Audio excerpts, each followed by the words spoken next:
প্রিয় তারেক রহমান, আসতে পারতেন না দেশে।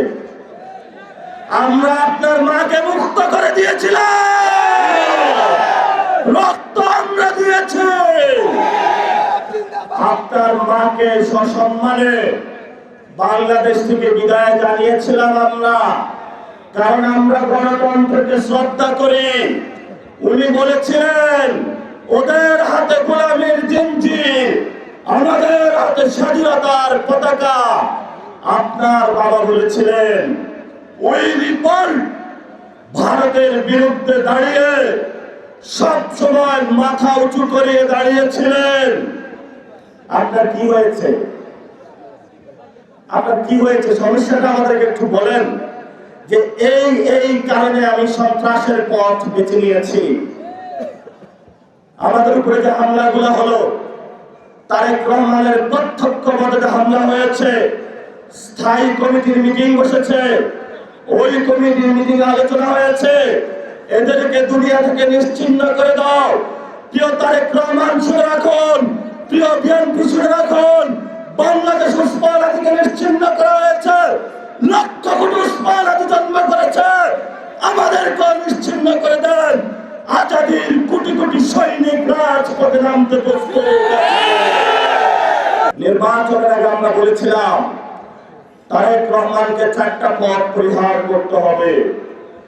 1 নম্বর হলো বাংলাদেশে চাঁদাবাজি পরিহার করতে হবে, 2 নম্বর সন্ত্রাস পরিহার করতে হবে, 3 নম্বর দখলদারি প্রতিহত করতে হবে, 4 নম্বর যারা ভারতীয় বাংলাদেশের রাজাকে খেয়ে ফেলতে চায় ওদেরকে প্রতিহত করতে হবে। যদি প্রতিহত করতে না পারেন, বলেন বাবারা ক্ষমতা চালাইতে আর পারি না, আজকে আপনি ইস্তফা দিয়ে দেন। আমরা ক্ষমতা চালাইতে পারবো, সমস্যা নাই। আমাদের কোনো গুন্ডা পান্ডা লাগবে না, কোন সন্ত্রাসী লাগবে না, আমাদের কোনো দখলবাজ লাগবে না, কোন টেন্ডারবাজ লাগবে না, কোন চাঁদাবাজ লাগবে না। আমরা জনগণের শাহজালালের উত্তরসূরি হয়ে যেইভাবে বাংলাদেশের মজলুমদের পক্ষে উনি দাঁড়িয়েছিলেন, আমরা সেইভাবে ন্যায় ইনসাফের আজাদির বাংলাদেশের রাষ্ট্র কায়েম করতে প্রস্তুত আছে ইনশাআল্লাহ। সবাই প্রস্তুত আছে?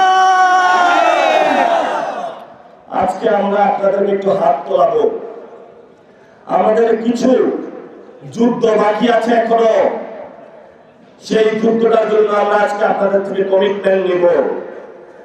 1 নম্বর যুদ্ধ হলো আমাদের যে 1400 ভাইয়ের লাশ কবরে চলে গিয়েছে, শহীদ হয়েছে। আমরা বাংলাদেশে তাদের হত্যাকাণ্ডের বিচার হওয়া পর্যন্ত মাঠ ছাড়বো না।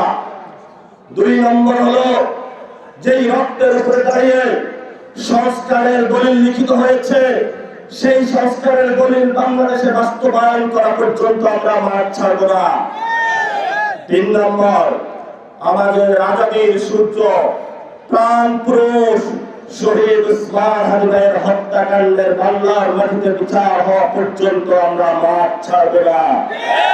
সবাই আল্লাহর রাস্তায় একটা হাতটা উঁচু করে সেই শপথ গুলা করে বাংলাদেশে আমরা ইনশাআল্লাহ জুলাই সনদ বাস্তবায়ন হওয়া পর্যন্ত মাঠ ছাড়বো না।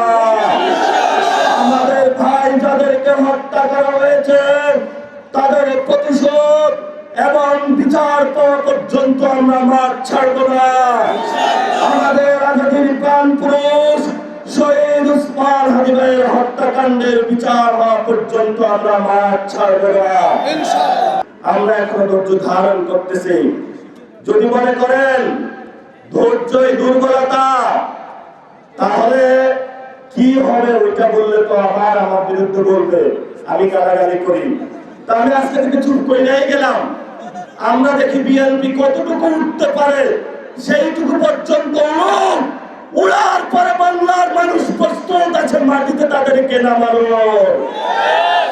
পিপিলিকার পাখা গজায়, মরিবার পরে পাখা গজাইছে তাদের নতুন করে।